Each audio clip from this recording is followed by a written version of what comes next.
em 1992, eu fui trabalhar na Prefeitura de Jaboatão dos Guararapes. É uma cidade da região metropolitana de Recife, é divisa com Recife, é a cidade onde eu cresci.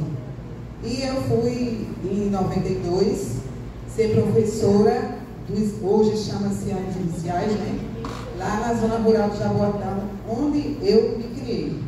Voltei para lá, sendo professora de anos iniciais, já morando em Recife. Então, já tenho 2 filhos, Felipe e Priscila. Então, também sou mãe e sou avó. E lá, uma biblioteca pequenininha da escola da zona rural, eu encontrei o primeiro livro de Paulo Freire que eu conheci foi A Importância do Ato de Ler. E eu ouvia muito falar em 2 coisas, né? Paulo Freire, 2 pessoas e algumas coisas que elas falavam. Uma era Paulo Freire e a outra era Emília Ferreira. Sobre a alfabetização, psicogênese da língua escrita, eu não entendia nada, né? Não sabia nada e tinha grandes desafios pela frente. Então, o caminho se foi fazendo, eu ainda era estudante de letras e fui ouvindo ainda, até na universidade, eu estudei na Universidade Católica de Pernambuco, em Recife, aluna do crédito educativo, colorizando, senão não teria sido possível. E aí, eu sempre via falar educação bancária, Paulo Freire, e a frase que eu mais escutei, né, desde o começo foi: a leitura do mundo precede a leitura da palavra. Então, eu digo que eu me posicionei por necessidade de responder, como Paulo Freire diz, a gente precisa responder às exigências do nosso tempo. Né? O ser humano é um ser situado, datado, né? Um ser de relações que transita entre a natureza e a cultura, né? A natureza e o que o ser humano produz, que é a cultura, tudo que o ser humano produz, a partir dos recursos que a natureza oferece. Então, nós somos seres de relações, transitamos entre os 2 mundos, né? Vamos dizer assim, procurando superar as dificuldades que diante das quais às vezes nos colocamos ou somos colocados e precisamos responder a essas exigências. E que exigência eu tinha então, diante de mim?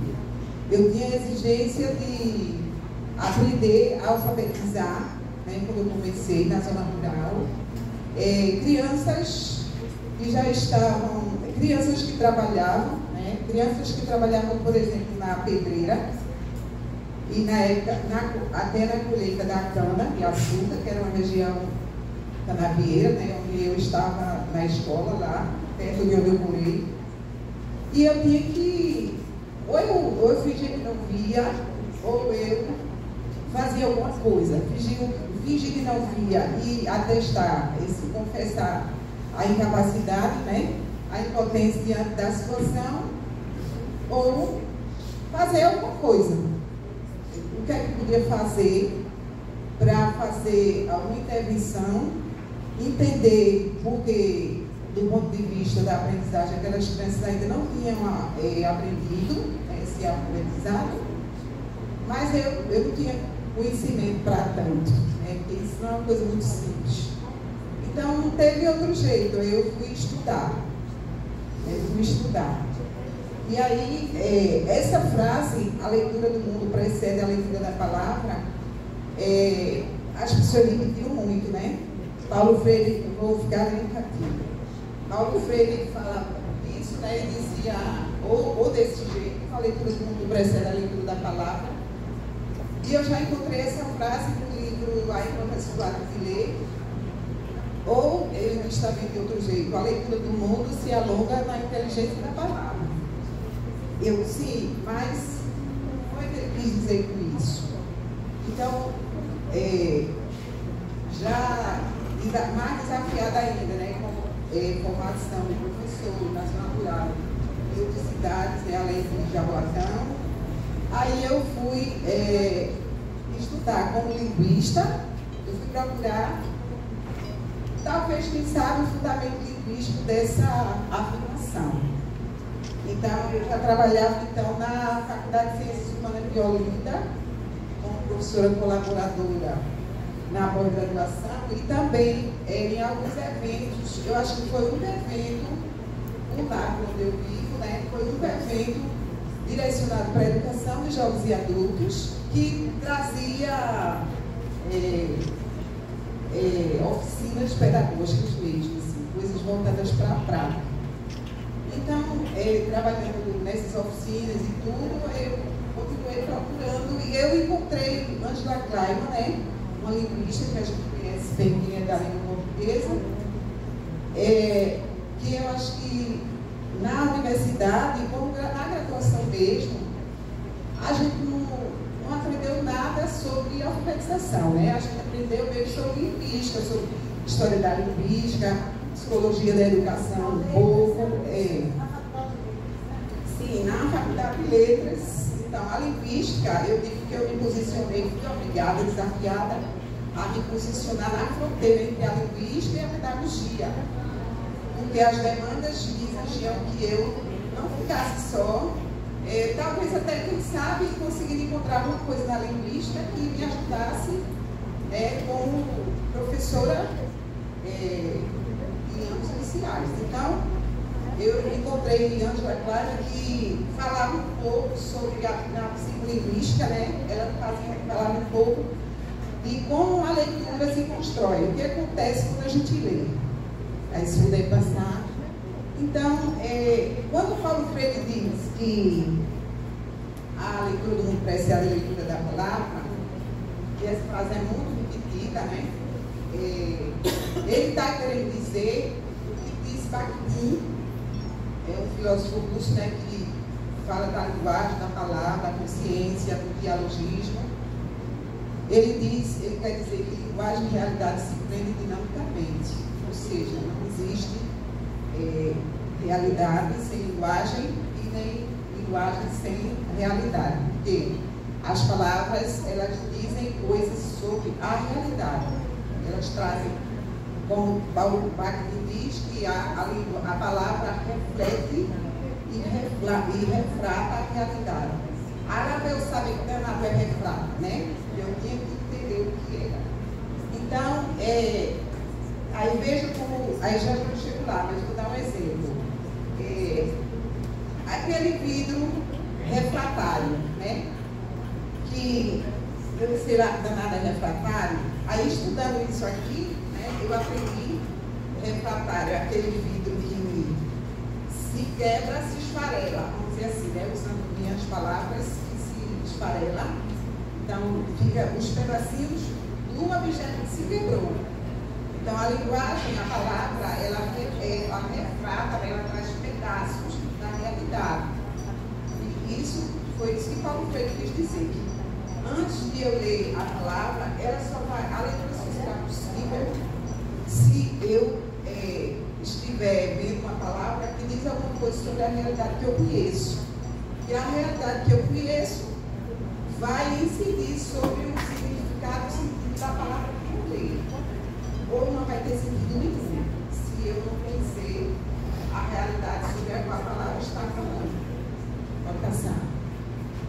Aí, Paulo Freire, ele, em 1959, né, quando ele escreveu, porque essa frase a gente encontra, a leitura do mundo precede a leitura da palavra, a gente encontra no livro A Importância do Ato de Lei, 3 artigos.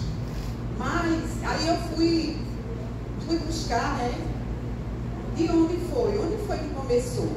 Então eu vi que na tese dele, Educação e a Atualidade Brasileira, já existiam, eu vou dizer, né, pedacinhos dessa síntese que ele fez no livro, a leitura do mundo precede a leitura da palavra. Ele já tinha esboços, alguns conceitos básicos dessa assertiva que ele faz, já estavam lá no embrião, o embrião já estava lá, alguns termos, quando ele falava do material lidado, que era usado, que não era combinava com a realidade das pessoas que estudavam, que queriam aprender, que precisavam aprender.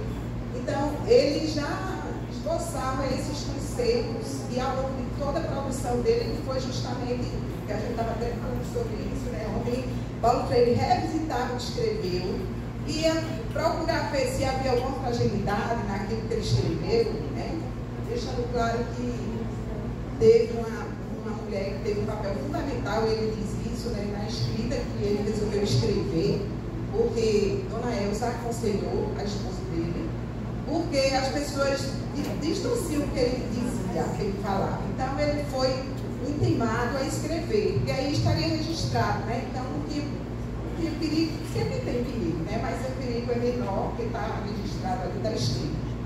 Então Paulo Freire concebia a leitura como um ato social, mas sem perder de vista que tem também a sua dimensão cognitiva. E a gente, às vezes, na escola, comete esse pecado, né? Ou a gente atesta a incompetência do estudante, do aprendiz, por conta de questões cognitivas, das quais, às vezes, a gente nem sabe direito, porque se tem um viés que não chega muito para a gente, é o viés cognitivo, né? A base da aprendizagem, né? As condições cognitivas, o jeito das pessoas aprenderem, como cada uma pessoa aprende, porque cada um tem um jeito diferente de aprender, e às vezes é uma combinação dos vários modos, né, de aprender, vendo, ouvindo ou manuseando, né, manipulando, como nós fazemos anotações às vezes, daquilo que estamos ouvindo, e fazemos melhor quando vemos, né, a memória visual. Então, ele não desconsiderou as duas dimensões da leitura. Como prática social, né, a coisa que Paulo Freire, mais importante de todas as coisas que Paulo Freire fez, foi justamente desconstruir o olhar da leitura como algo sagrado. Né? No material dele, ele mostrava justamente, nas codificações que ele mostrava, nos slides que ele mostrava, que a leitura é uma criação humana, né? A escrita é uma criação humana. E que, como tal, se é uma criação de seres humanos, então todos os seres humanos podem aprender. Ele procurava trabalhar através da consciência, né? E aí a base do trabalho de Paulo Freire era justamente a máxima socrática: conhece a ti mesmo. Por quê? Porque se a pessoa souber quem ela é, e aí essa era a parte fundamental do trabalho de Paulo Freire, era para que as pessoas conhecendo a si mesmas, se você é camponês, mas o que é ser camponês? Aí as pessoas respondiam, sim, mas por que existem pessoas que podem ter acesso a tudo e outros que não têm acesso a nada? É Deus quem quer assim, é Deus que é assim. Aí, Paulo Freire, na Pedagogia da Esperança, ele coloca relatos, né, de diálogos entre ele e os camponeses, em que justamente a maêtica socrática, que era a técnica de diálogo de Sócrates, era usada por Paulo Freire para, conhecendo as certezas das pessoas e vendo o quanto elas eram, assim, na verdade, o discurso era a repetição do discurso do opressor. O que é que ele podia fazer, conhecendo aquele discurso, para desconstruir, minar as certezas dessas pessoas que se achavam incapazes de qualquer coisa, quanto mais de aprender a ler e a escrever. E também a importância da leitura e da escrita nas práticas sociais. Então, Paulo Freire, fundamentalmente, ele procurou colocar a leitura como uma prática social, uma criação humana, né? Uma criação cultural, um bem cultural. Acho que é a primeira pessoa, naquele tempo, já falava, já usava o conceito antropológico de cultura, né? A cultura como uma criação humana, né? As transformações.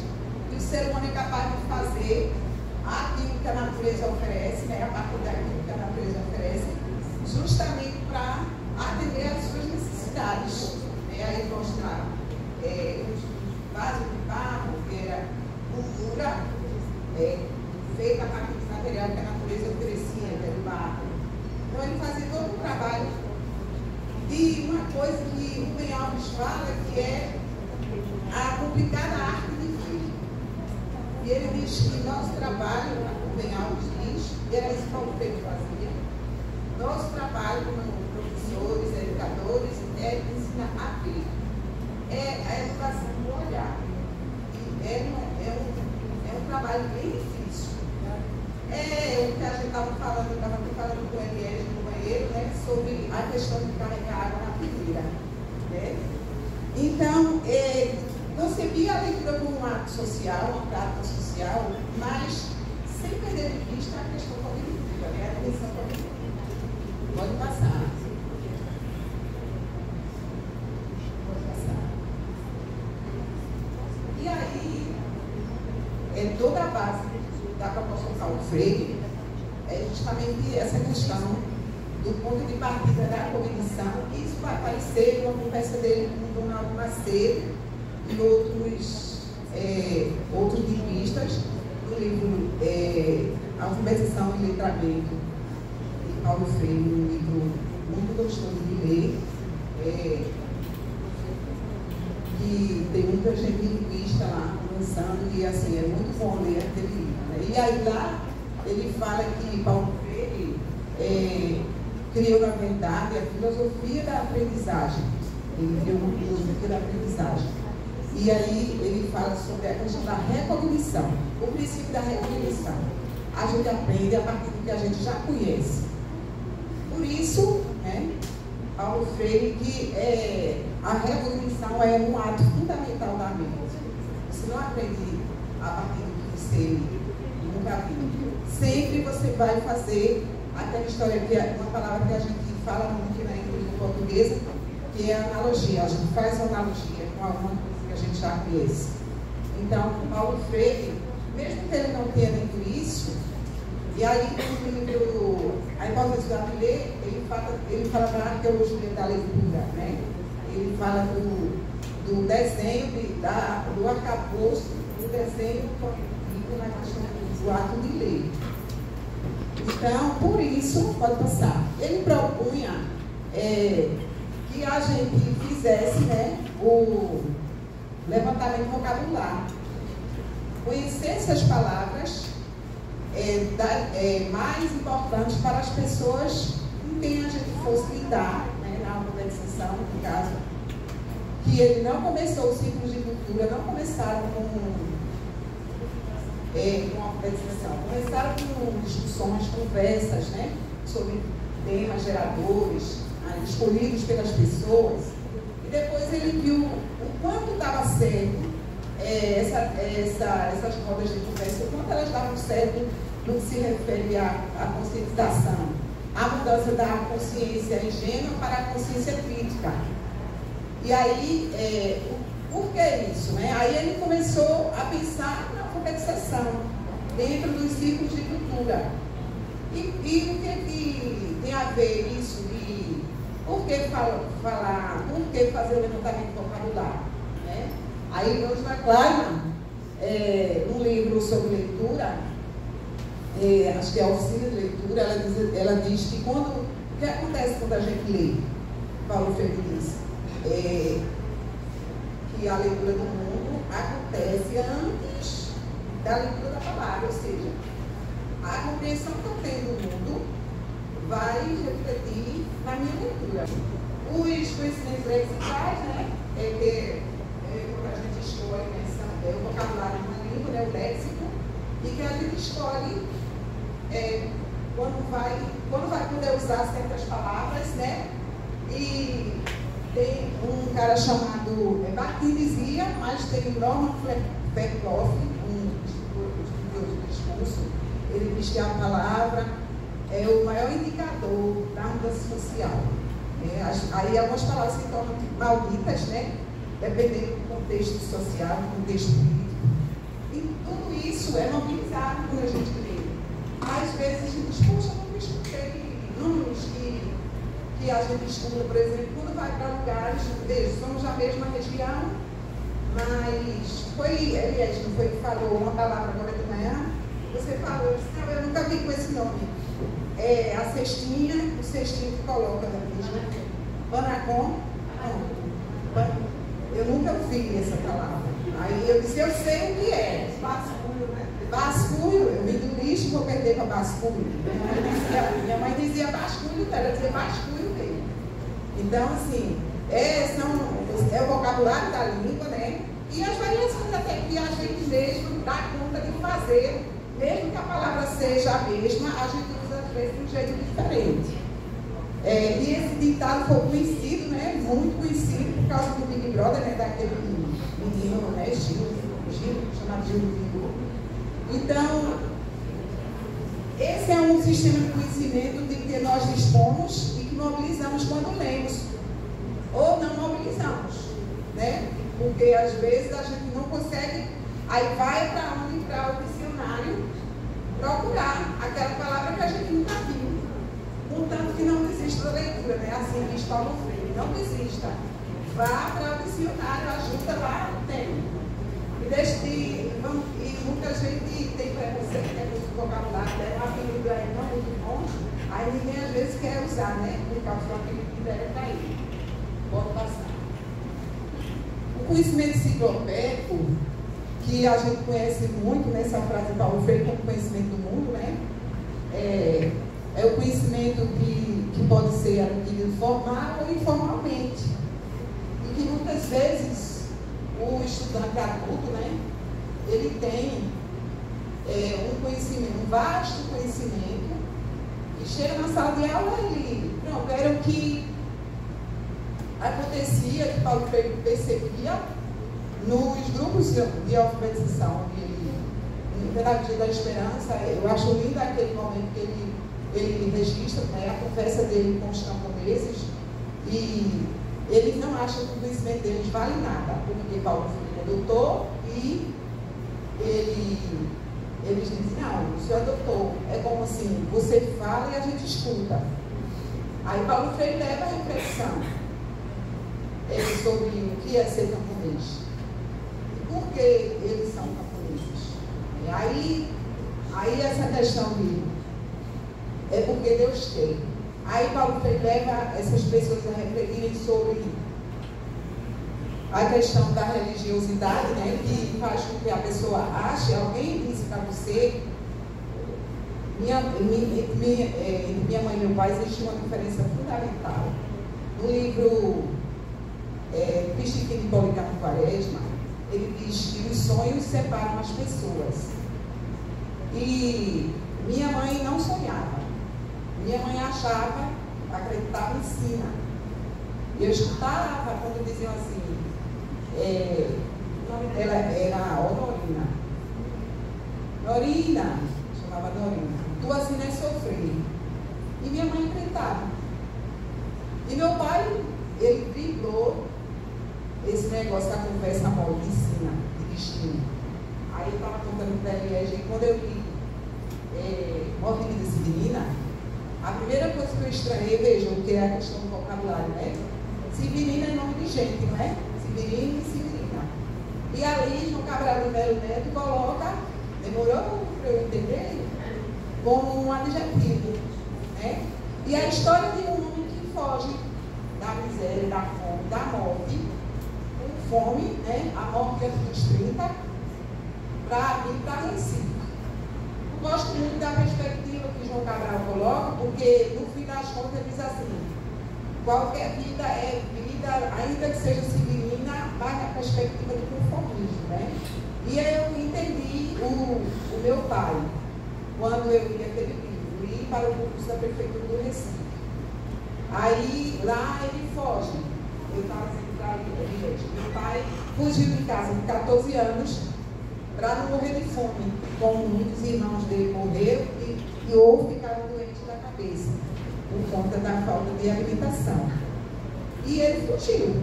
História de morrer de fome, história de ficar aqui sendo o que todo mundo ia ser, porque não tinha outro jeito, né? As pessoas achavam que não tinha outro jeito. Aí ele fugiu. E foi militar, chegou a ser oficial e foi um aluno da educação dos jovens e adultos. Então, a vida inteira eu estudava, estudo. Ele sempre disse isso para a gente. Então, ele sonhava, minha mãe não.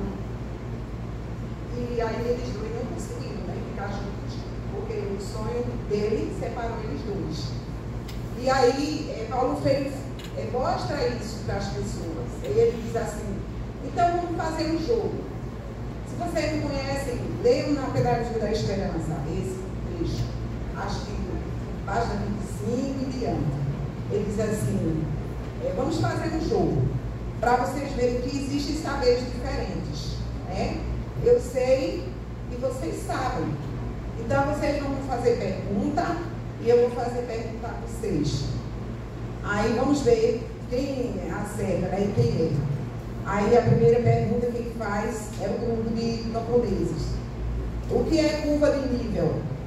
Paulo Freire não sabia. Aí Paulo Freire pergunta assim para eles, e o que é maêutica socrática? Eles também não sabiam. Aí ele não sabia. E aí foi ficando 0 a 0 no sentido assim, ninguém acertava, né? Ou 1 a 1, 2 a 2, porque ninguém acertava a pergunta que o outro fez. Então ele procurava mostrar às pessoas que existem saberes diferentes, situações diferentes, realidades diferentes, nem melhor o saber mais importante, nem saber inferior. Então, o conhecimento que eles traziam, né, do mundo, da sua realidade, a partir do trabalho, Paulo Freire procurava conhecer, né, através das palavras, que elas trazem notícias da realidade, e que esse saber geralmente era adquirido informalmente, né, e geralmente o saber informal não é valorizado na escola, né, a gente sabe disso. Abrangendo desde o domínio de um conhecimento específico ao mais simples conhecimento sobre coisas ou fatos da realidade. Paulo Freire até fala de uma história de cobrir o espelho por causa de que ele atraía raio, né? Aí Paulo Freire fala sobre esse conhecimento, que não é uma coisa aleatória, seria, acho que a tinta que tem atrás do vidro, que se transforma em espelho, que tem essa capacidade de atrair o raio. Então, assim, são conhecimentos respeitáveis, né? Devem ser respeitados. Não para ficar só naquilo, mas para acrescentar um conhecimento sistematizado, né, científico, aquilo que a pessoa já sabe, né? Melhorar a vida das pessoas. Pode passar. E aí, esse conhecimento pode ser do tipo declarativo, a partir daquilo que você conhece do mundo. Por exemplo, as pessoas achavam que era sina meio destino, que existe pobre, rico, tem tudo, não tem nada, né? O doutor e o camponês. O que é ser camponês? Trabalhar de sol a sol, não ter direito, não ter uma casa decente, enfim. E eles achavam isso normal. Isso é um modo de conhecer o mundo. É repetir o discurso do opressor. Mas é uma forma de conhecer. E aí Paulo Freire procurava conhecer justamente para intervir nisso aí. Porque o modo como eu vejo vai decidir o modo como eu vou me posicionar, e eu vou ou não me posicionar, ou não fazer nada, né? Ou ficar de braços cruzados. Do tipo episódio, esse conhecimento também composto pelo conjunto de modelos cognitivos, socioculturalmente determinados e adquiridos pela experiência. Também, eu posso aprender, posso não aprender, o aluno pode aprender, por isso, por aquilo, né? Uso a história dele por ele mesmo, deixo ele perdido lá onde ele ainda está, e às vezes ele nem se atreve a sonhar, né? Aí já Paulo Freire narra um momento que ele pergunta qual é o seu sonho, e a pessoa diz, eu não sonho, eu só tenho pesadelo, além de entender a palavra no sentido, né, restrito, né, no sentido restrito, ainda literal, ainda diz que nem isso, né, só tinha coisa que é pesadelo, pode passar. E o conhecimento sociooperacional, que é constituído pelos saberes a respeito das diversas formas como a interação pode ocorrer. Por exemplo, você fala e eu escuto, né? Não tem nada para dizer. E sou eu para dizer alguma coisa? Mais ou menos isso. E era isso que Paulo Freire encontrava o tempo todo pela frente.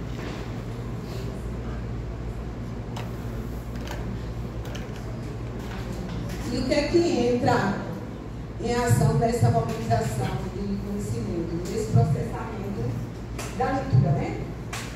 O que é que eu vou, para mobilizar esses saberes aí, de que eu vou precisar, do ponto de vista, então, cognitivo, né? Que é a dimensão cognitiva. Aí, a gente aprende muito mais sobre a questão social da leitura do que dos aspectos cognitivos dessa aprendizagem.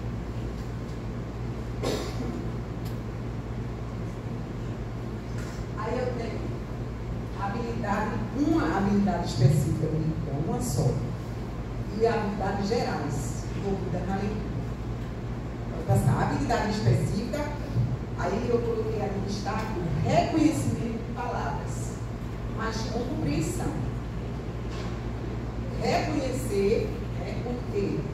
Porque o princípio, né, da aprendizagem básica é justamente a recognição, é o reconhecimento. E na perspectiva de Paulo Freire, o trabalho tinha que ser feito tendo como base o vocabulário, né, o levantamento do vocabulário do grupo que ia aprender. Por quê? Porque para ler, eu vou ler um texto, eu preciso ter conhecimento partilhado, eu preciso ter conhecimento prévio sobre o assunto que eu vou ler. Eu vou ler para beber água, isso é a liga da água. E conhecimento prévio e o conhecimento partilhado. Eu preciso ter conhecimento prévio sobre o que eu vou ler, minimamente. Quanto mais eu conhecer melhor, mais rápido minha leitura vai fluir. E também precisa haver o conhecimento partilhado entre quem escreveu e quem vai ler.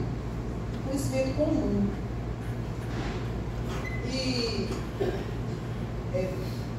às vezes a gente acha, né, por exemplo, professor, a gente às vezes acha que só o estudante tem que aprender, só o estudante, a gente também, o professor às vezes acha que a gente não precisa mais aprender nada, então a gente não vai aprender, né, porque não precisa aprender mais nada.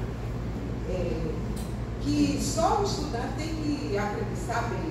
Mas eu, como pessoa que vou me aproximar de quem precisa aprender, preciso ter o meu conhecimento sobre o que a pessoa sabe.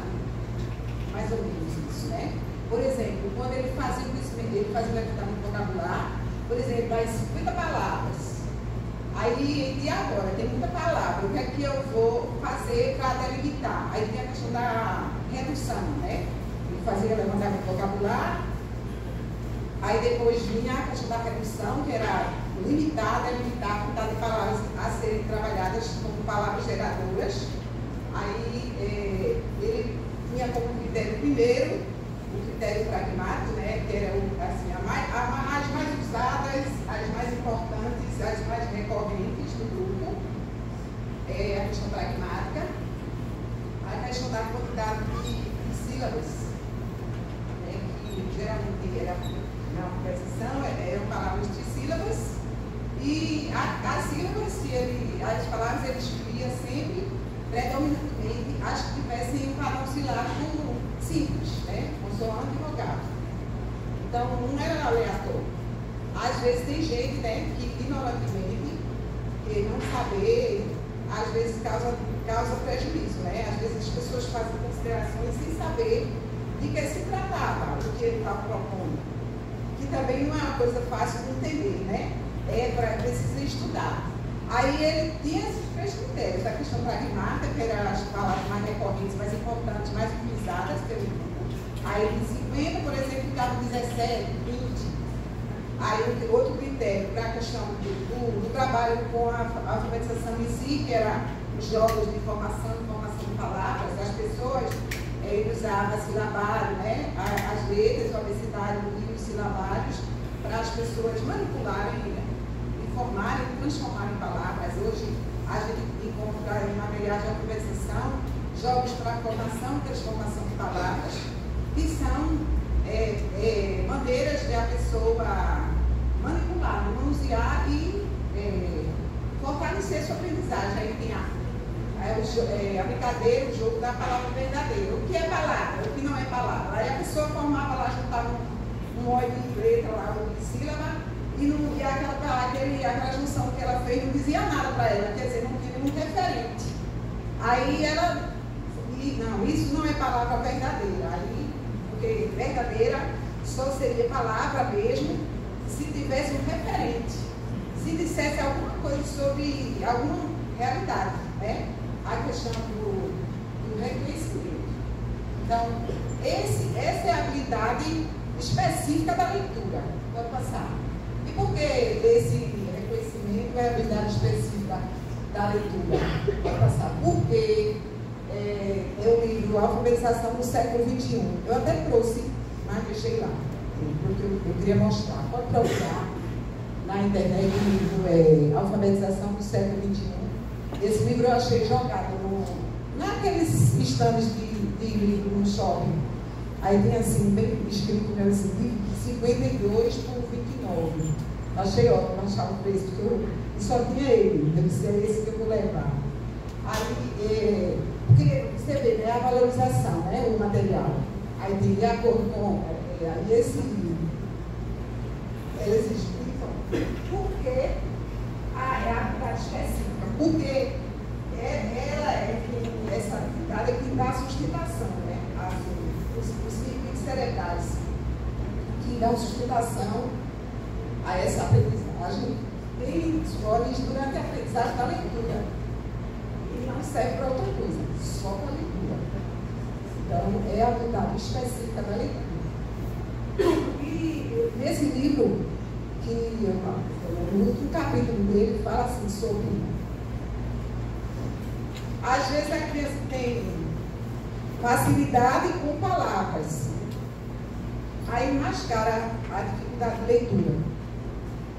Porque quando passa para o texto, para ela estabelecer as relações, ele tem dificuldade. Então, a gente precisava aprender mais sobre essa questão da dimensão cognitiva da aprendizagem da leitura. Porque a gente tem muita coisa dita e feita sobre a leitura como prática social, letramento no Brasil, aquele livro da editora global, que eu vi até ali embaixo do seu, né? Tem muita coisa feita, assim, muita coisa escrita, produzida sobre práticas de leitura, ciclos de leitura, a questão de leitura literária, mas muito pouco a gente sabe sobre a dimensão cognitiva da leitura. Aí, quando a gente tem esse desafio, né, por exemplo, aí eu pego uma atividade de leitura de palavras. Leitura de palavras com compreensão. Essa é a habilidade básica da leitura, é a mais específica, a própria, a essencial. Aí o menino lê, palavra, sabe o que está lá escrito, pronto. Aí o menino sabe ler. E compreensão já é uma coisa mais, né, vamos dizer assim, mais séria, que exige mais elaboração cognitiva. Aí, como eu vi ali a palavrinha, ele disse, às vezes até porque a gente também parte do que o estudante já conhece. Aí pronto, ele conhece o que significa, é isso, pronto, acabou, não sabe ler. E compreensão, Roxana em Gosto fala disso. Ela diz assim, habilidades necessárias para a construção do letramento, né? Aí ela fala de habilidades de decodificação. Ela coloca nessa ordem, habilidade de decodificação, habilidades de compreensão e habilidade de apreciação técnica. Paulo Freire começava pela compreensão, pela habilidade de compreensão, de compreender o mundo e compreender-se dele, e aí ele passava para a questão de compreendendo-se no mundo, e compreendendo o mundo, e Paulo Freire também percebendo a compreensão que as pessoas tinham do mundo. Então ele usava o material que era o levantamento feito para poder chegar na questão da decodificação. É a primeira compreensão, depois a decodificação.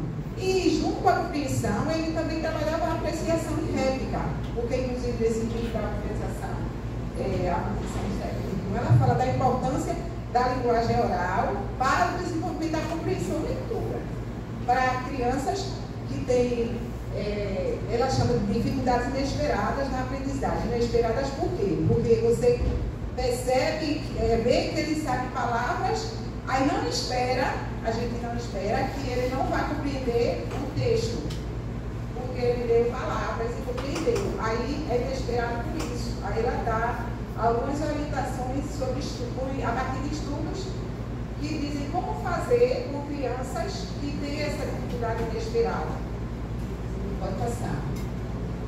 E o reconhecimento tem a ver, que eu disse um pouquinho antes, com o conhecimento prévio, que eu já sei, e o conhecimento partilhado entre mim e a pessoa que escreveu aquele texto, ou que trouxe aquela atividade, né, que sabe um pouco o que eu sei ou o que eu não sei, e vai considerar o que eu sei para me ajudar a chegar onde eu preciso. Porque a gente que é professor tem um negócio, né, de só olhar o que está faltando. Quando a gente vai levar uma pessoa para fazer um teste, por exemplo, para aprender a nadar, aí a pessoa coloca o aprendente, né, na água para observar o que ele sabe, né? A gente olha o que a pessoa não sabe quando chega, não é? Na diagnóstica. E a Emília Ferreira justamente fez toda a diferença do mundo quando ela olhou o que a pessoa sabia, a criança, né? A construção a psicogênese. O que ela sabia e o que significava cada uma daquelas coisas que ela sabia e manifestava na escrita. É difícil demais, né? Carregar água na peneira, e às vezes nem peneira tem, né? Quanto mais água. Então, o reconhecimento envolve o conhecimento prévio, o que eu sei antes. Vou trabalhar poema. Eu estava pensando com Liege também, um minutinho que a gente ficou no banheiro. Eu vou trabalhar poema. O que é que as pessoas com que eu vou trabalhar sabem sobre poema? Né? Aí eu vou fazer o levantamento do conhecimento prévio, né? Eu sei, eu também aprendi um bocado sobre poema, por exemplo, quadrinhas, né? Que a gente chamava versinhos, né? Isso foram os poemas esses que a gente conheceu muitas vezes na infância. Então, nosso conhecimento prévio sobre poema é partilhar.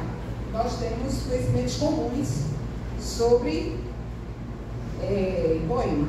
Né? Então, esse ponto de partida não pode ser pulado. Não pode pinotar isso, né? Não pode pinotar. Passa, por favor.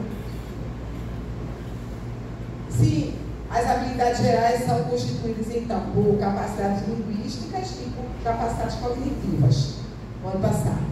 O conhecimento lexical, né, que a gente já falou, o conhecimento da gramática da língua, a organização das frases do texto, isso é conhecimento gramatical, né? A organização das frases dos textos.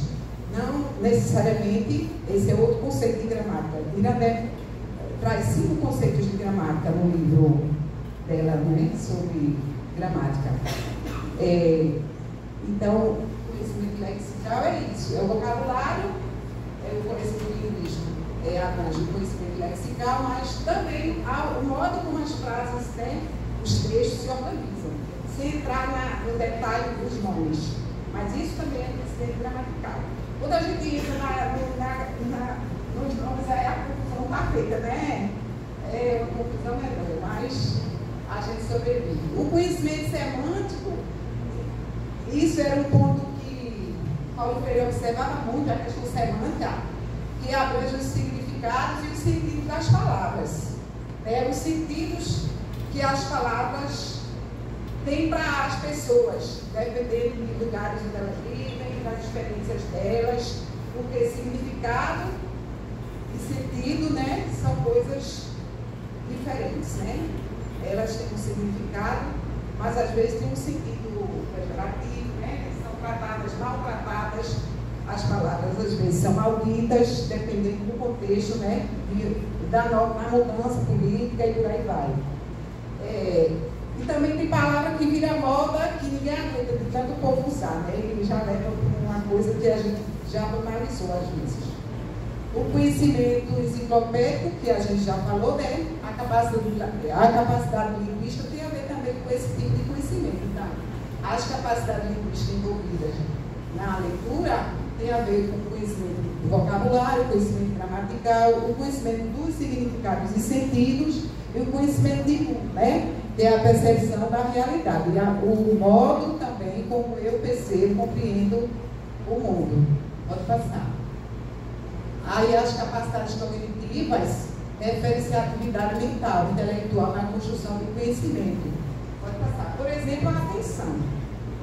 A atenção é fundamental, né, no aprendizado. E às vezes a gente não sabe como, vou usar a palavra feia, né? Compreender a atenção da pessoa. Coisa feia, né? A pessoa tem que prender. Então, porque é questão de interesse. Então, é muito difícil, não existe uma forma para isso. Mas, justamente, que conhecimentos eu tenho sobre as pessoas com que eu vou trabalhar, como eu vou conseguir fazer esse levantamento para poder, minimamente, atingir o interesse das pessoas. Por exemplo, as pessoas dizem muito isso, repetem muito, que os adolescentes não gostam de ler hoje, né? Hoje em dia ninguém quer mais ler. Mas isso não é muito verdade. Porque de que leitura eu estou falando, né? Ler o quê? Por exemplo, quando eu estava construindo material para a plataforma, na pandemia, acho que o maior desafio de toda a minha vida foi construir sequências didáticas para o ensino à distância, né? E a gente foi criada um lugar na plataforma para essas aulas de notas, aulas síncronas, assim, esse vocabulário que a gente construiu na pandemia, né? E eu tive muito desafio. Aí, por exemplo, os gêneros, né? Os gêneros diferentes, mais digitais. Aí, por exemplo, os meninos adoram ler mangá. Alguém aqui já leu mangá? Vocês acharam fácil ler mangá? É muito difícil ler mangá. E por que é difícil? Eu acho difícil, mas não vou dizer por que eu achei difícil. Porque quem achou difícil também? Vocês acham tudo fácil, né? É só descer a ladeira no escorrego e pronto, já está tudo feito. Mas por que você acha difícil? Como é teu nome?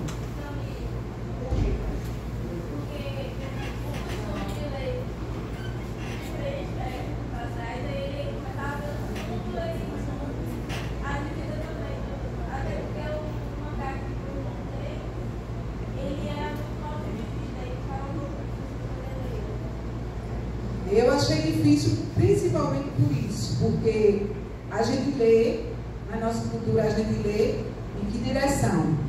Da esquerda para a direita. E lá como é? E do fim do começo, né? Não só da esquerda para a direita, mas o fim é o começo, né? Aí demorou, ainda demora, porque eu não vivo sempre lendo, mas eu precisei ler para poder fazer uma sequência didática. E aí eu tenho um neto, né, que gosta de ler, lugar. Aí eu pedi ajuda ao futuro universitário, né? Que não é universitário ainda, mas eu pedi ajuda para ele me ajudar a ler o mangá. Porque isso é uma forma diferente de leitura. Vê, aí você vai ler e vai ver que lá onde eles, na cultura dele lá, as escolas usam para abordar temas, como a gente aqui usa histórias em quadrinhos, né? na nossa cultura, no nosso jeito de ler, para tratar temáticas, né, preservação, como o Maurício de Souza faz com os personagens dele, né? Assim, cada história tem os personagens que são uma atitude, né, de inclusão que ele fez, de serem personagens negros e outras necessidades da questão da inclusão. E a gente vai se vendo, né, nas histórias. Bonecos, né, bonecas, né? Então, o cabelo, né, que tem cabelo tem vida própria igual eu, igual como a Mafalda fala, né, na linha dela. Então, a atenção depende do interesse, não é? Aí é uma habilidade geral envolvida na leitura, e não em qualquer atividade, porque você vai participar, vai assistir um filme, né? Mas a gente está falando de leitura, então o que é que eu faço? Aí, por exemplo, todo mundo vai se interessar pela leitura de mangá, todo mundo vai insistir.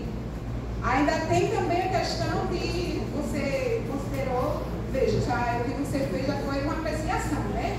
Do material de leitura. Além da diferença de modo de leitura, né? A direção, ainda tem que você considerou um mal elaborado. Não é colorido, né? Os que eu peguei, em casa não tem nada colorido. Aí também já é muito diferente do nosso, né? Que geralmente nossos quadrinhos são todos coloridos. O apelo visual é muito maior, né? Então, a minha atenção vai ser proporcional, provavelmente, ao meu interesse ou à minha necessidade. Eu estava conversando com o Daniel ontem sobre, mesmo o curso que você escolheu, sempre vai encontrar coisa que você não gosta. Uma disciplina que às vezes você não se identifica muito com ela.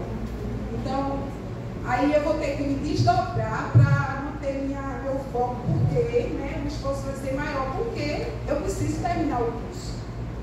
Já houve ocasião de, mesmo sendo um curso de criação de jogos que meu neto fazia, num dia desse, ele queria desistir porque ele estava achando muito teórico.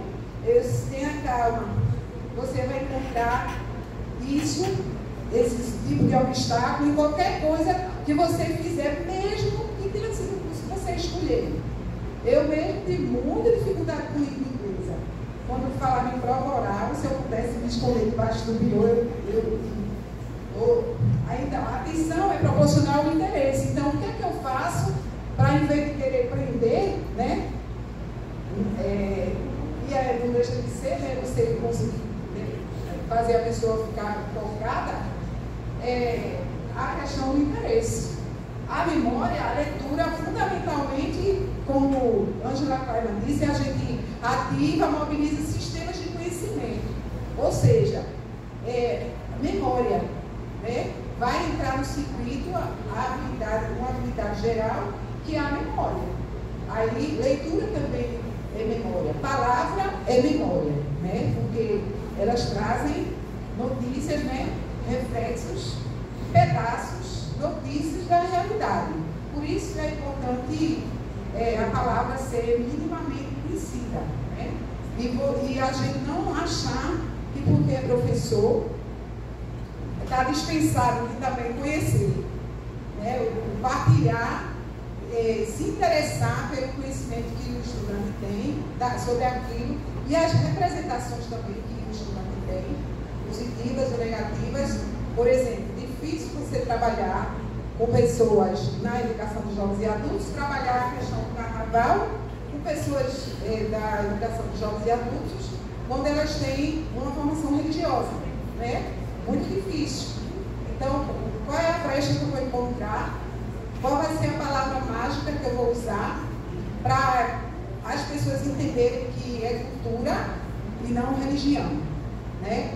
Aí é bem difícil. Mas só um exemplo que nem sempre vai ser fácil, né?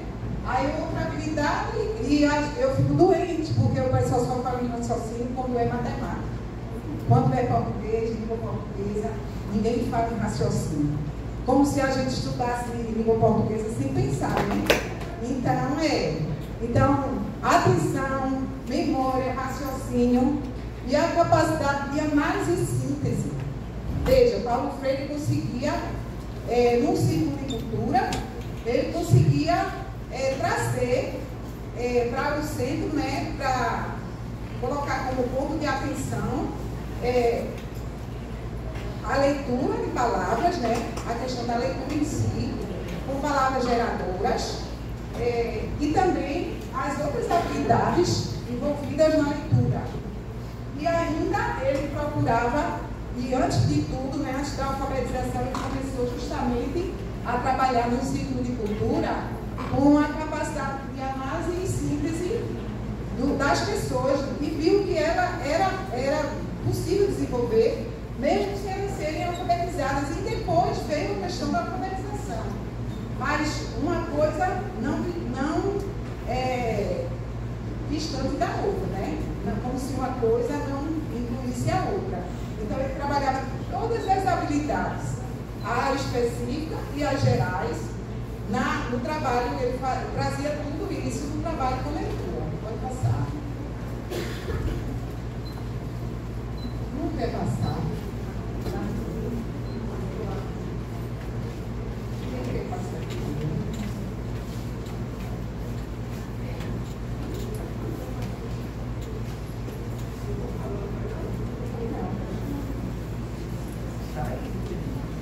Deixa eu ver.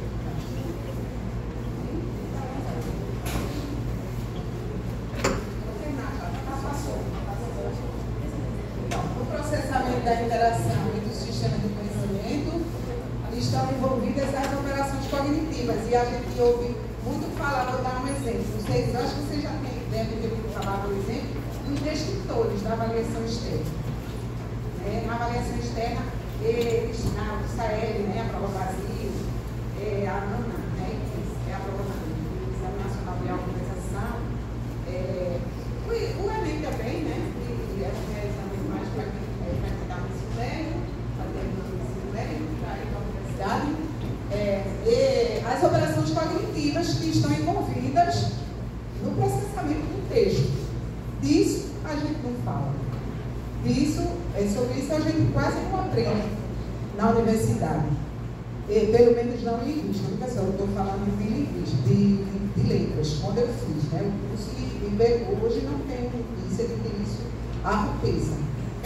Aí as operações cognitivas são o reconhecimento, esse é o princípio básico da aprendizagem, da aprendizagem, e a leitura, então, isso é muito mais forte, até porque toda a aprendizagem da gente, todos os componentes curriculares, vêm por onde? Através de quê? Da leitura de texto, não é? Então, aí é também pesado para o professor de língua portuguesa ficar só nas costas dele a responsabilidade da questão da formação de leitores. Porque também quando a gente fala em formação de leitor, a gente só pensa às vezes, geralmente a gente pensa em literatura só, leitura literária. Mas a gente sabe que não é só de leitura literária que a gente vive, né? E geralmente a leitura literária é mais a questão da reflexão, do lazer, e às vezes ela aparece também em provas de exames externos. O reconhecimento, a identificação e a classificação da informação, a elaboração de hipótese, a avaliação da compreensão e a monitoração. Isso são operações cognitivas que a gente faz inconscientemente na leitura, né? Quando a gente se depara com algum texto. Mas o básico é, se eu não reconheço, se a maioria na minha interação ali com aquele texto, eu não reconheço, as coisas não são minimamente conhecidas de mim, se eu não reconheço muita coisa, então a minha tendência é fechar o livro, guardar o texto, deixar para lá, porque eu sei que já o que me espera, eu vou demorar muito mais, né? Por exemplo, quando em letras, quando começaram a falar de Ferdinand de Saussure, o cara da linguística, né, o primeirão da linguística, eu não conseguia sair do campo, não, com a leitura de Saussure. Ele primeiro organizou os estudos da linguagem, né? Aí veio um cara chamado Castelar de Carvalho, que escreveu o livro Para Compreender Saussure. Eu disse, pronto, é isso. Então a gente procura ajuda. E depois, quando a gente voltar para aquela leitura, a gente vai voltar mais maduro, mais... Por exemplo, quando eu li a primeira vez o livro A Alfabetização no Século XXI, eu demorei muito para entender. Aí como eu isso, marco, aí peguei de novo para ler, já li outras coisas que me ajudaram a ler melhor aquele texto, né? Às vezes, outras leituras, geralmente, ajudam a gente a ler aquele texto que a gente precisa ler. Por exemplo, a Pedagogia do Oprimido não é um livro fácil de ler. Mas não é mesmo. Tem uma coisa que ele não é fácil. Mas aí está lá para eu ler de novo. Ele é o mais filosófico. Aí quando eu li Pedagogia da Esperança, que Paulo Freire me perguntou assim aos camponeses, o que é a maiêutica socrática? Aí foi nessa pergunta que Paulo Freire fez que eu peguei, me lembrei que Bakhtin, que eu estava procurando, porque os conceitos de Bakhtin são tão parecidos com os conceitos, os 5 conceitos, né, de Paulo Freire. Linguagem, palavra, consciência, diálogo e dialogia. Esses 5 são tão parecidos por quê? Aí eu fui procurar. E aí eu vi, quando ele perguntou a maiêutica socrática o que é para os camponeses, eu vi, opa, Paulo Freire aqui também estuda a Sócrates, consciência. Aí eu peguei o fio da meada para ir atrás da maior coincidência entre Paulo Freire e aqui, que é justamente a leitura. Leitura de filósofos modernos e antigos. Foi na Pedagogia da Esperança que eu achei esse fio e puxei, né? Domingo tem gente ensinando, viu? Quase que eu não termino, mas graças a Deus consegui terminar. E aí, a elaboração de hipóteses, que é uma coisa importante que você supor, né? Fazer. E Geraldo, João Vanderlei Geraldo, que é um linguista, ele diz que a hipótese é uma chave de leitura. É um caminho que você vai trilhar e depois você pode confirmar ou não, né? Aquela chave de leitura que você usou para conduzir seus estudos. A avaliação da compreensão e a monitoração. Aí as meninas, pode passar, estou terminando, tá, pessoal? As meninas dizem do livro A Alfabetização do Século XXI, que a leitura é uma atividade fundamentalmente metalinguística, ou seja, você precisa ter um controle, uma consciência da sua aprendizagem, dos seus limites, né? Na sua relação com o texto, como a menina fez a avaliação. A dificuldade primeira, sim, fantástica, né? A conclusão que ela chegou. A diferença entre a leitura que a gente faz dos nossos quadrinhos, que é da esquerda para a direita, no caso do mangá da direita, do fim do começo, da direita para a esquerda, e também, talvez eles precisem fazer um curso, né? O pessoal que faz mangá, precisem fazer um curso com o Maurício de Souza, ou com outro quadrinista brasileiro, para ver como organizar melhor, né, a história do lado do lugar, não é verdade, porque não sei se é porque a gente está acostumado, bem acostumado, né, com o jeito que o pessoal aqui faz quadrinhos, a história de Maurício de Souza são maravilhosas, né, em todos os sentidos, muito aprendizado, mas é a questão da gente monitorar a nossa aprendizagem, nossa leitura. Isso é maturidade, isso se constrói, né? Isso não é amanhece o dia, a gente já é um leitor maduro, né? Responsável e que procura ter consciência do que está envolvido na leitura. Por isso que eu acho importante a gente saber o que está envolvido na atividade de leitura, para poder a gente aprender a controlar isso, né? A crescer na leitura. Aí, né, essas atividades que eu trouxe até a primeira parte da matriz de referência da Prova Brasil, né? E tem as habilidades, os descritores são habilidades, né? E operações cognitivas, a combinação de habilidades com operações cognitivas, a questão de localizar, né? De localizar a informação, depende do gênero, se é um mapa, se é um gráfico, né? Eu tenho dificuldade de ler gráfico, uma preguiça, né? Porque é o jeito de organizar a leitura ali que é diferente. A informação Infográfico também é uma coisa difícil de ler. Então, localizar a informação, às vezes o professor diz assim, mas o menino não sabe nem localizar a informação. Aí um dia desse a gente, numa discussão, numa formação, pessoas que estavam ajudando as crianças a se alfabetizar no 6º ano, aí a colega conseguiu perceber na interação que quando ela pediu para ele dizer onde estava uma determinada informação, demorou muito para eles e eles não conseguiam. Aí ela disse, minha gente, está no 3º parágrafo. Aí foi difícil, porque eles tinham uma dúvida cruel e não perguntaram. Quando é parágrafo? É só quando tem travessão ou quando não tem travessão também é? Ou só quando não tem travessão? Veja que dúvida mais besta, né? Para a gente que já está. Mas aí a vergonha de perguntar. Por isso é importante o trabalho com a interação, a questão da oralidade, da troca, né, entre o professor e os estudantes, circular na sala, não ficar lá na frente e só e pronto. Então, minha gente, ó, essa descoberta da colega, ela é compartilhada no encontro do grupo da gente, que a gente tem toda sexta-feira, olha, foi um achado maravilhoso dessa coisa de eles não saberem, terem a dúvida, sabe? Pelo menos eles sabiam que era um parágrafo, né? Porque sabiam que era um recurso. Sempre que a gente tinha parágrafo travessando, às vezes não. Eles tinham dúvida se nas duas situações era. Quer dizer, eles sabiam uma coisa, que o parágrafo era aquilo ali, aquele recuo. E uma hora tinha observado, veja a capacidade de observação. Hora tinha travessão, hora não tinha. Quando é parágrafo? Quando tem, nas duas situações ou só em uma delas.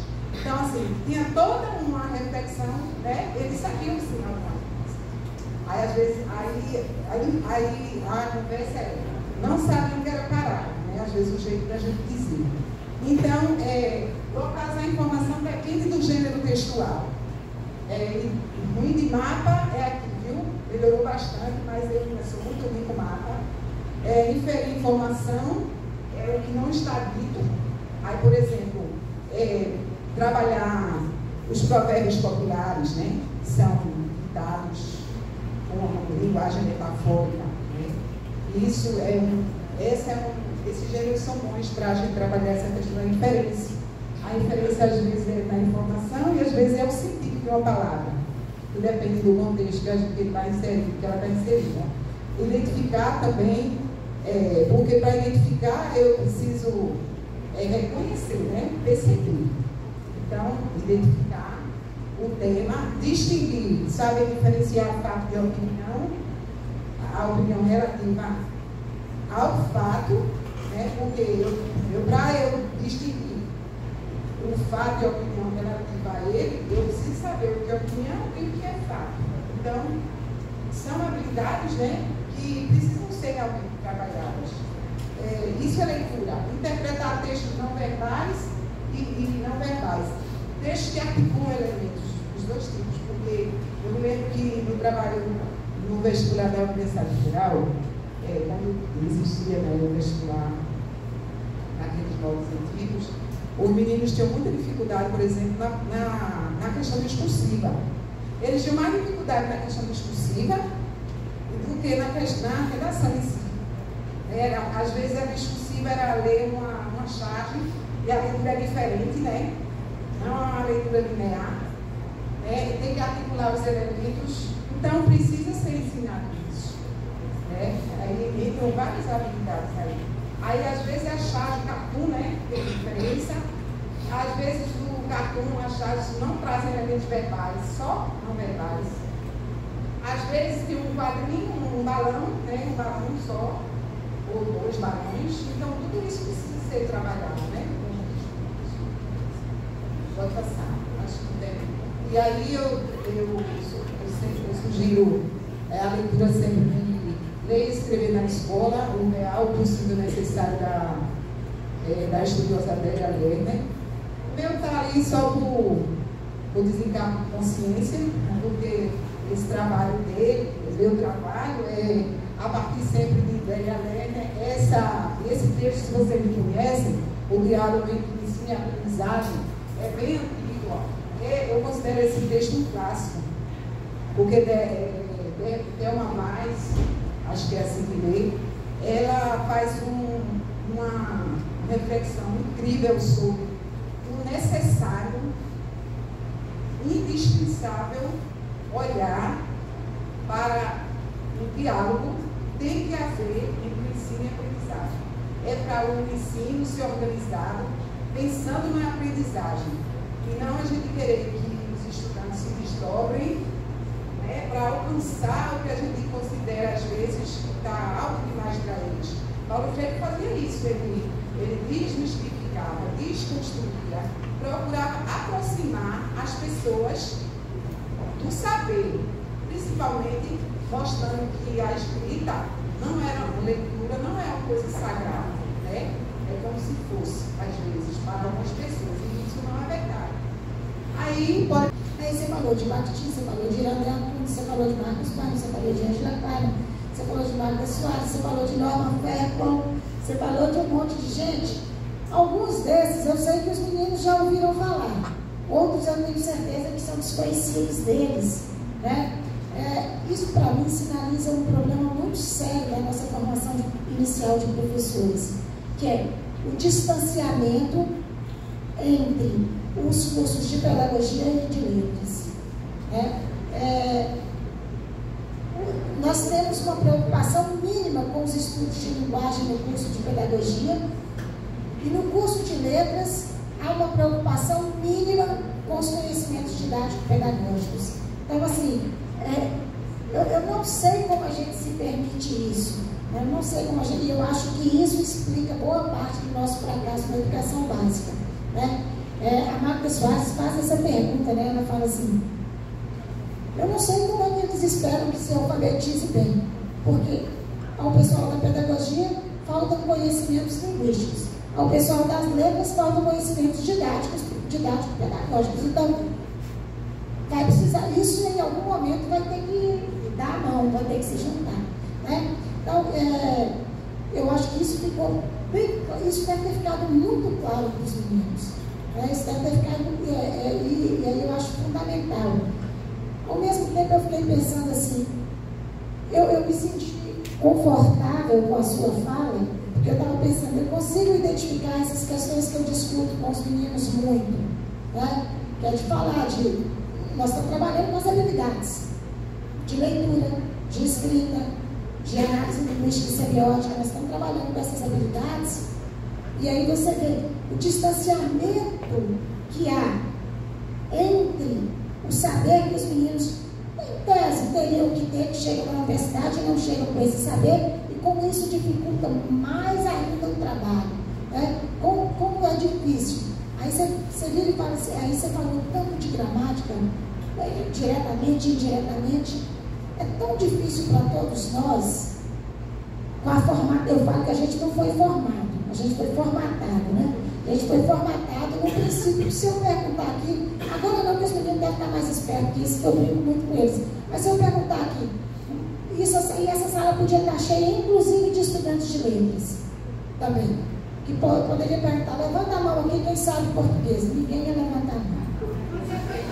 Se alguém levantasse a mão, um ousadinho levantasse a mão e eu falasse assim, mas sabe mesmo? Não, saber mesmo, não sei não. Então, assim, passa muito por uma discussão que dá para inferir da sua conversa aqui o que é saber português. E que você abordou muito bem, o que é saber ler. E você não disse, mas disse, né? Ler é um verbo transitivo. Eu leio o quê? Eu não tenho as mesmas habilidades para ler mangá que eu tenho para ler uma notícia de jornal.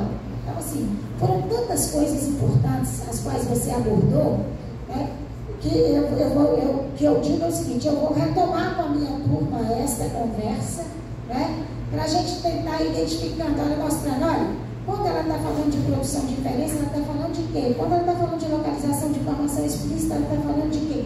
Com exemplos para eles, né? Dada a importância de tudo que foi abordado. Quando vai compreender globalmente um texto, o que é compreender globalmente um texto?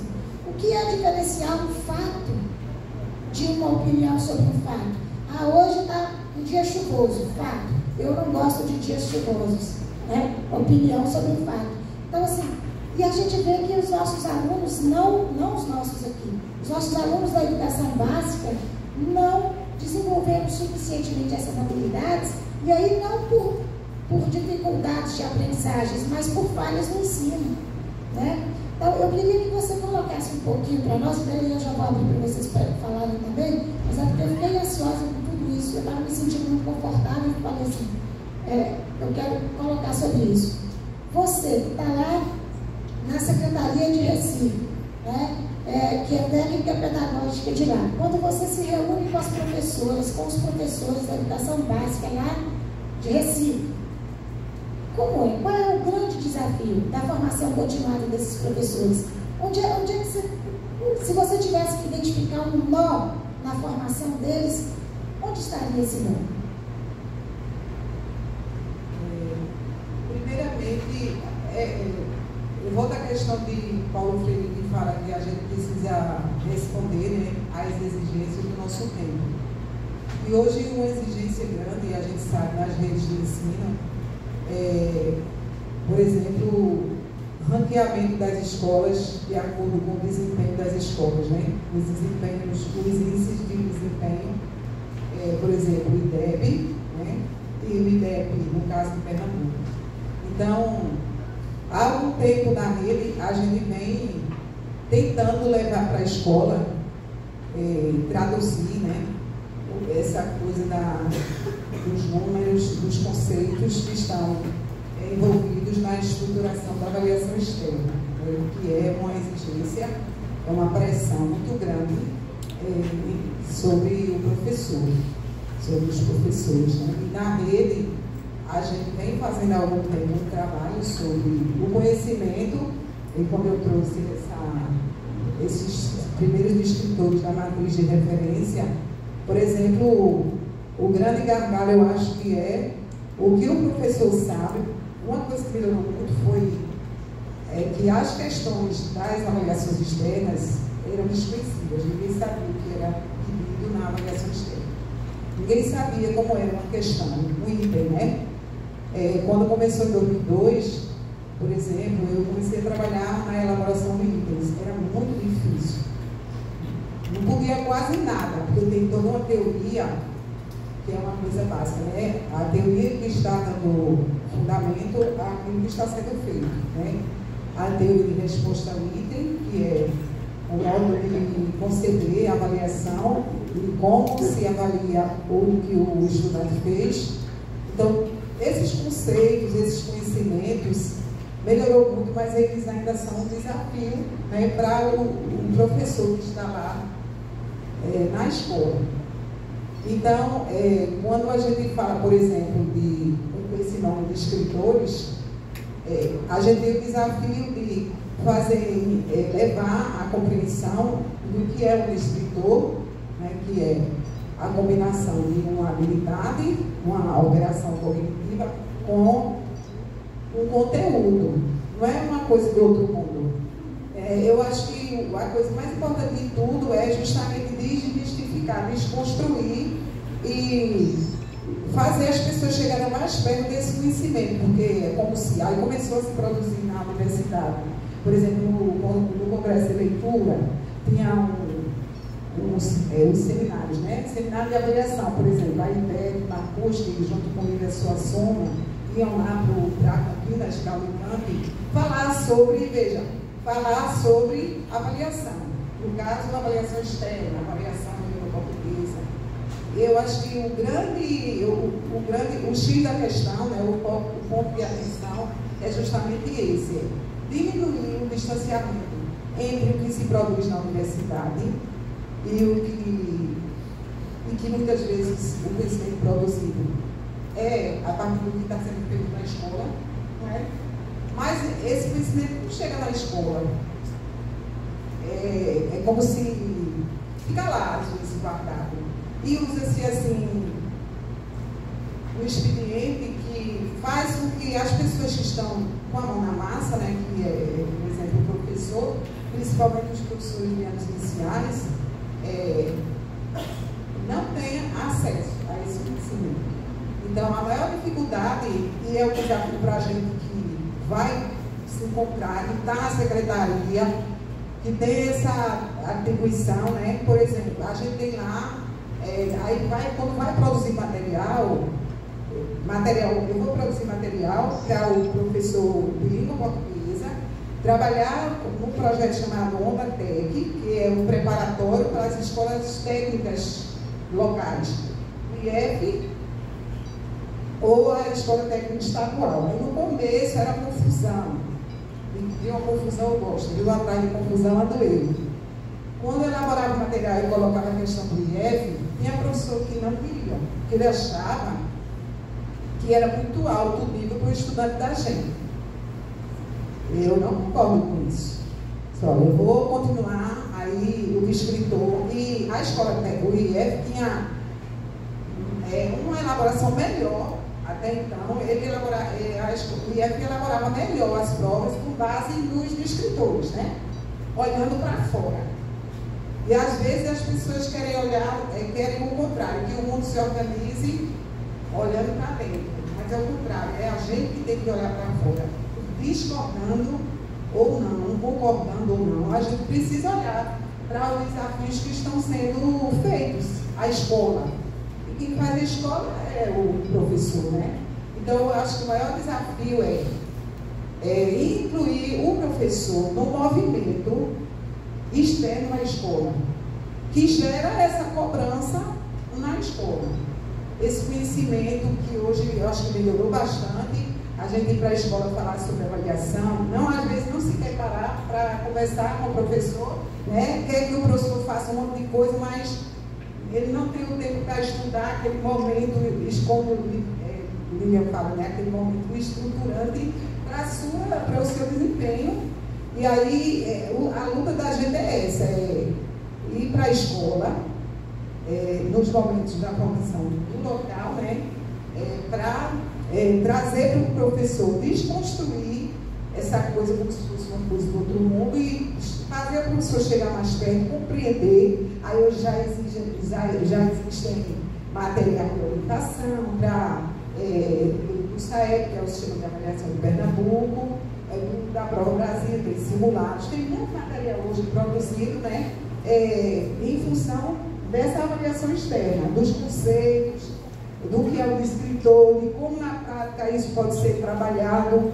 Então, ainda é um grande ponto de atenção, o distanciamento, ainda existe, entre o que é produzido na universidade e o que o professor precisa saber do que foi produzido, porque o que gerou aquele crescimento foi justamente o trabalho do professor na escola, ou a falta de alguma coisa na escola que fez alguém ver como problema e foi produzir conhecimento sobre ele, né? Sobre essa falta. Falta mais diálogo entre, como propõe a professora Thelma Vaz, entre o ensino, o conhecimento que está sendo produzido na universidade e a aprendizagem do estudante na escola. Eu acho que falta esse diálogo se estreitar mais, ou de fato acontecer, né? Obrigada, Edith. Vamos abrir para o pessoal. Alguém quer fazer alguma pergunta, alguma colocação? Só vou pedir uma coisa, depois vocês não chegam à noite para mim me perguntando, eu vou fugir de manhã me perguntando sobre o que aconteceu aqui também, não, já que vocês não querem perguntar diretamente na fonte, viu? Sim. E uma coisa que eu faço muito, e isso tem a ver com o meu percurso de aprendizagem, né? É procurar, como o Paulo Freire fazia, ele procurava desconstruir. Uma coisa que eu acho terrível é quando diz que quando escrever é fácil, por exemplo. Escrever é uma coisa simples. O aluno que escreve não sabe escrever. Quem é que sabe? Ninguém sabe escrever. Porque escrever depende de o que, para quem, qual é o objetivo da minha escrita. Então, o desafio vai ser maior ou menor, de acordo com a escrita que eu vou ter que produzir. E ler também não é uma coisa assim, eu li, pronto, eu entendi. Não é? É isso, o que eu queria dizer, traduzindo, é isso, que para mim, por exemplo, tem texto, a gente estava falando sobre leitura de Foucault, né? E a gente estava falando sobre isso.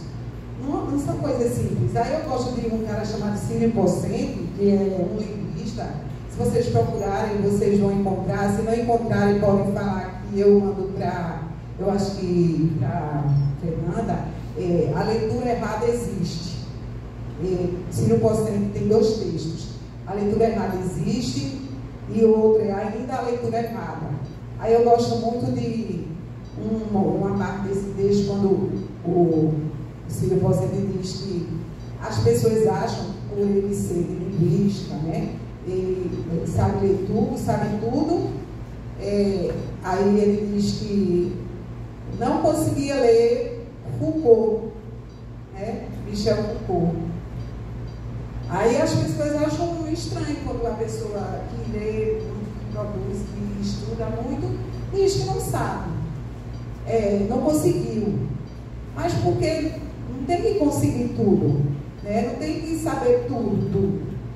Isso vai depender, você vai seguir em frente ou procurar um atalho, como eu procurei ler Castelar e Carvalho para compreender Saussure. Precisei ler para compreender Sócrates, livros assim que trazem vamos dizer assim, um caminho menos árduo para ler um determinado escritor. E você, quando vai ler aquele texto original, por exemplo, você já vai com mais maturidade. Para dizer que a leitura não é uma atividade óbvia. Por isso que eu vim mostrar isso. Porque, às vezes, os próprios estudantes da gente, lá na ensino fundamental, às vezes até o colega mesmo, acha que, por ele ter aberto o livro e não conseguiu avançar da primeira página, ele acha que o problema é dele. Eu achei bastante interessante quando a Nina falou que estava mal organizado o livro, lá, a história do mangá, o jeito de organizar, porque ela tem uma capacidade crítica. A gente precisa fazer os estudantes olharem criticamente. E, por exemplo, quando eu elaboro o material, às vezes eu encontro uma questão muito ruim. Foi do IF. Sim, não é real. É uma questão real, não inventei. Então, hoje já, os professores já não brigam mais porque tem questão do IF, porque vai ter questão do IF. É desde 2017 que esse curso, né, preparatório existe no OndaTech. São simulados com questões do SAEB, que tanto é para a escola técnica, como também para a avaliações técnicas, só os meninos de nome.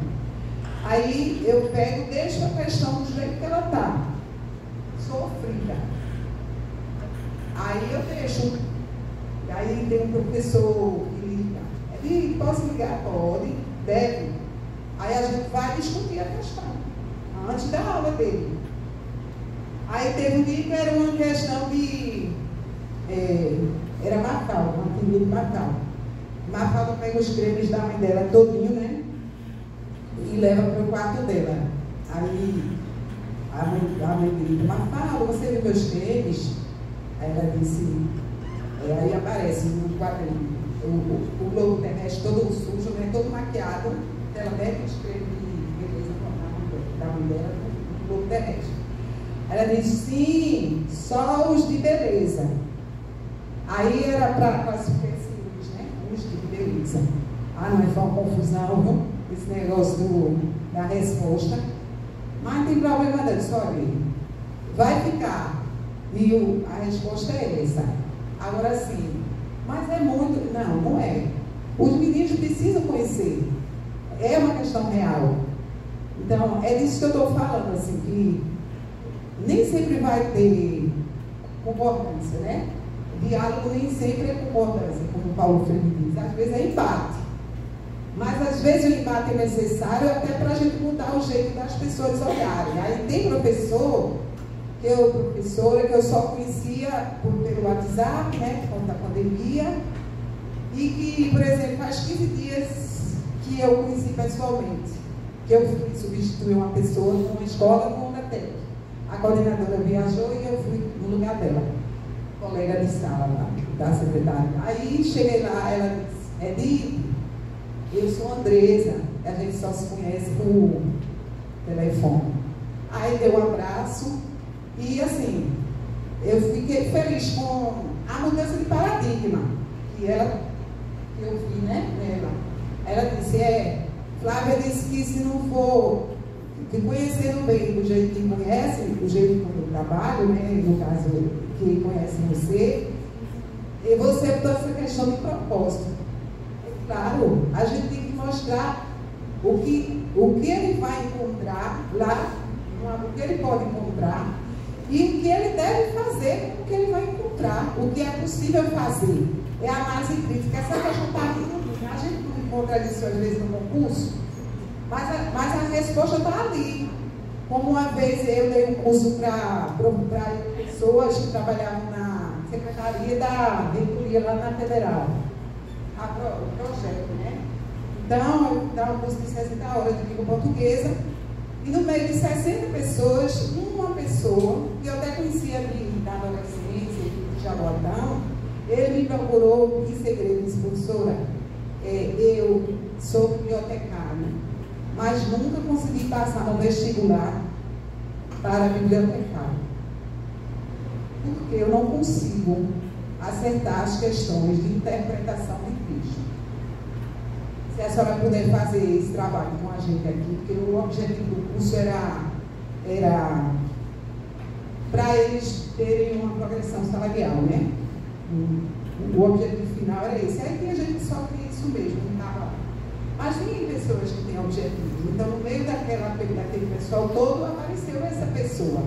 Aí eu disse, tá certo, eu vou ver como é que eu posso fazer. Então, a primeira coisa que eu pensei foi, eu preciso dizer a ele que aquilo ali não é questão de interpretação, é questão de compreensão. Porque de interpretação, a interpretação já foi feita, a resposta está ali. Ele precisa achar a resposta que foi colocada como certa a partir da compreensão e da interpretação que a pessoa que elaborou a prova teve. Então, eu fui mostrar para a turma, podia ser até que mais alguém tivesse esse interesse, mas eu fui mostrar para a turma, a partir do interesse dele, a diferença, a primeira, entre compreensão e interpretação. Compreensão está ali, tudo ali, no verbal, no que está colocado nas palavras. Eu preciso compreender. Interpretação já é apreciação e réplica, né? É a apreciação daquilo que está sendo dito, que eu compreendi. Você vê aquilo como positivo e o outro vê como negativo. Isso é interpretação.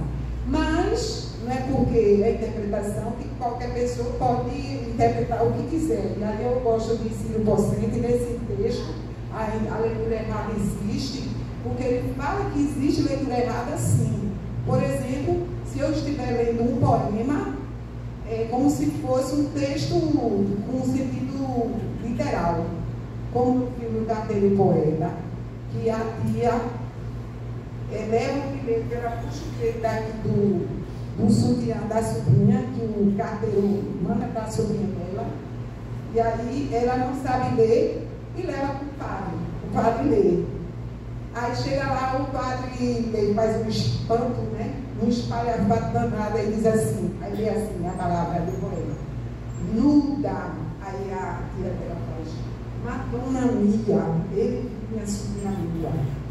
Isso é uma leitura errada. Né? Aí, eu gosto de ensino docente porque ele mostra isso.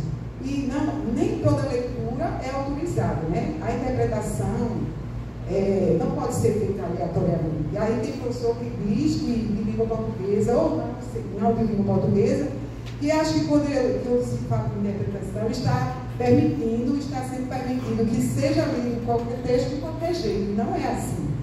Então, esse trabalho de, por exemplo, mostrar a diferença entre leitura e compreensão, às vezes um conceito equivocado vai fazer ver minhas percepções. Porque minha teoria não tem como, mesmo que eu não tenha consciência disso, minha teoria vai dirigir minha prática. E aí eu estava falando para a Lívia essa semana assim, eu peguei o material produzido para alfabetização por pessoas não, uma tem informação em língua portuguesa, outra não. Aí eu tenho que ir com o ser de língua portuguesa é que a gente não tem a obrigação de saber nada sobre a alfabetização, né? Assim, não tem na nossa formação, é isso que eu quero dizer. Ninguém vai exigir isso da gente, de língua portuguesa.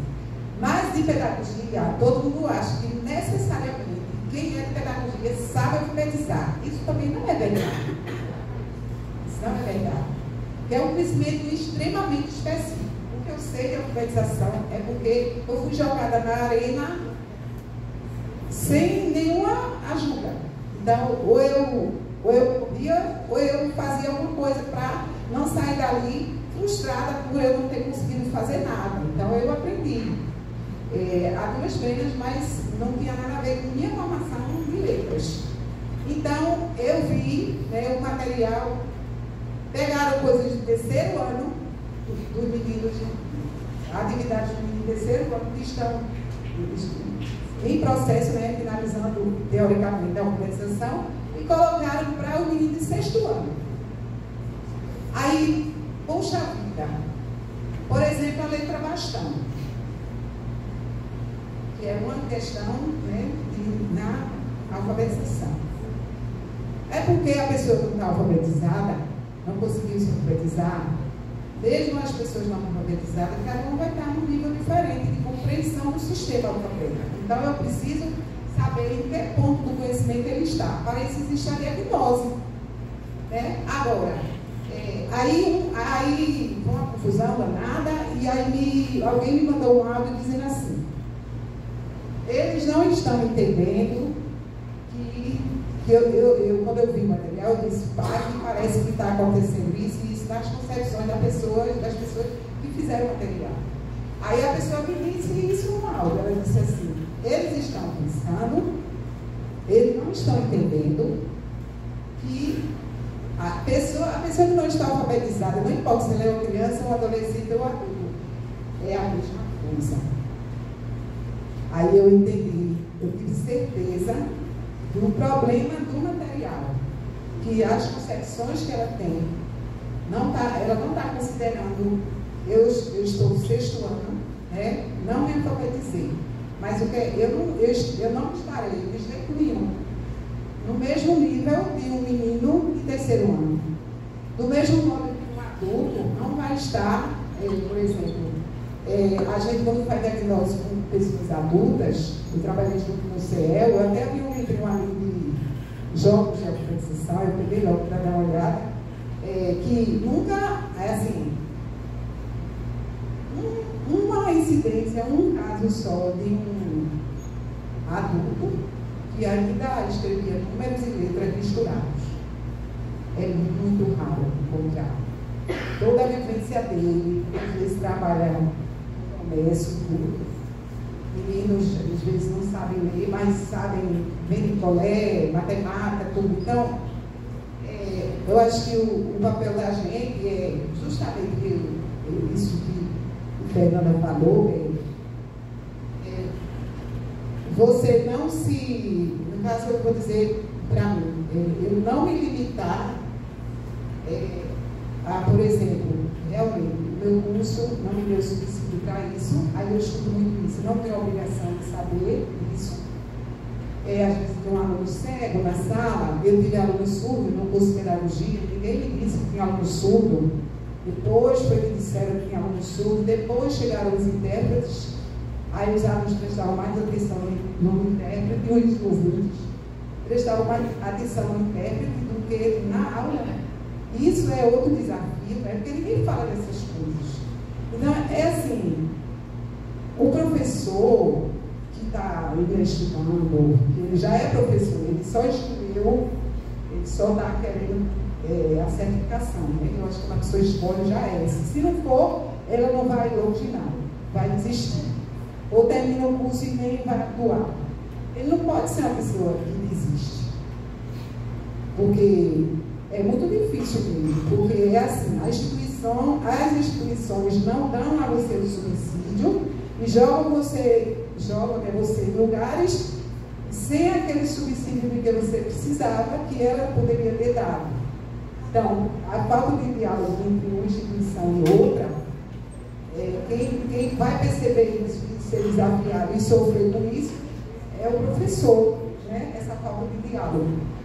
Então, eu preciso perceber as lacunas nas concepções. E o menino que disse que nunca conheceu, nunca conseguiu passar, eu expliquei, né, de um jeito, fui mostrando a turma a diferença de compreensão e interpretação, peguei provas e levei para a gente trabalhar na sala de aula. E pronto, a gente terminou o curso e foi-se embora. Em 2009, eu fui na Universidade Federal tentar pagar uma disciplina do doutorado aqui em Pernambuco. Eu não queria mais ficar em São Paulo. Aí eu achei uma disciplina que é fundamentos linguísticos, e eu pedi na universidade aqui, né, solicitar como aluno visitante, ou que o valha. Aí quando eu estava procurando ver uma sala lá, tinha 4 rapazes num parapeito lá do corredor estudando. Eu nem conheci, né? Aí quando eu estava assim procurando, um deles veio até onde eu estava e era a pessoa que falou comigo que não tinha nunca conseguido passar na prova, no vestibular. Ele veio dizer para mim, bem baixinho: professora, eu sou aluno do curso agora de biblioteconomia. Isso não tem preço, não é?